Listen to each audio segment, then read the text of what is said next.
deal.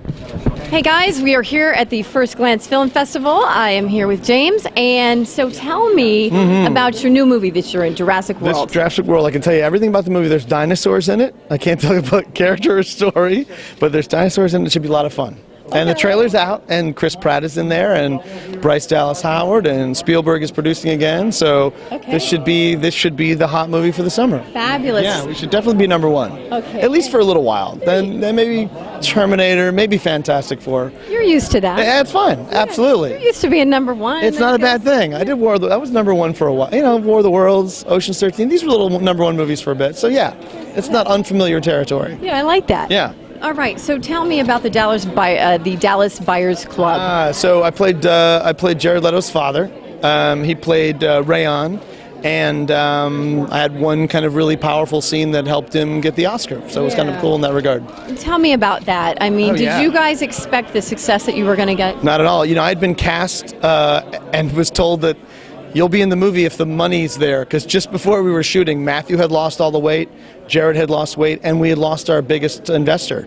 So next thing I know, 2 weeks before we shoot, I got a call, flown down to New Orleans, sat in a hotel for a few days, not sure if it's still going. You know, I knew I was getting closer, but the reality is for a movie to have lost most of its funding within days of shooting, and Matthew being, you know, on the verge of being very sick because of all the weight loss, Jared as well. It was a little touch and go, but for it to start out like that, and then for pretty much every single thing that Matthew and Jared were nominated for, they won.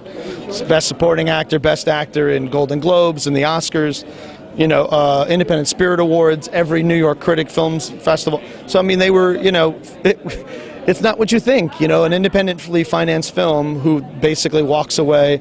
We had 6 Oscar nominations and walked away with 3. Yeah. It was unheard of, you know, for a low-budget independent film that, you know, took 20 years to make. The script was written 20 years ago. Yeah. So I mean, those they don't come along too long. You know, I've done like 60 movies with nothing like that. Right. You know, nothing along those circumstances. And so being here at the First Glance Film Festival with all these independent filmmakers, I mean, how does it speak to that? Well, it speaks to that in many different ways. You know, a well-told story and a provocative experience in terms of coming to see the movie. Anything is possible. Yes. You know, everybody talks about the sleeper hits that no one expected, the Napoleon Dynamites of the world. You know, these are movies that were just, you know, passionately made, and they ended up finding an audience. So I think First Glance is always a great opportunity to like take a peek at what the next generation, what's happening in terms of films. But anything's possible. That's what I think that's where we're in a great time where the technology becomes more affordable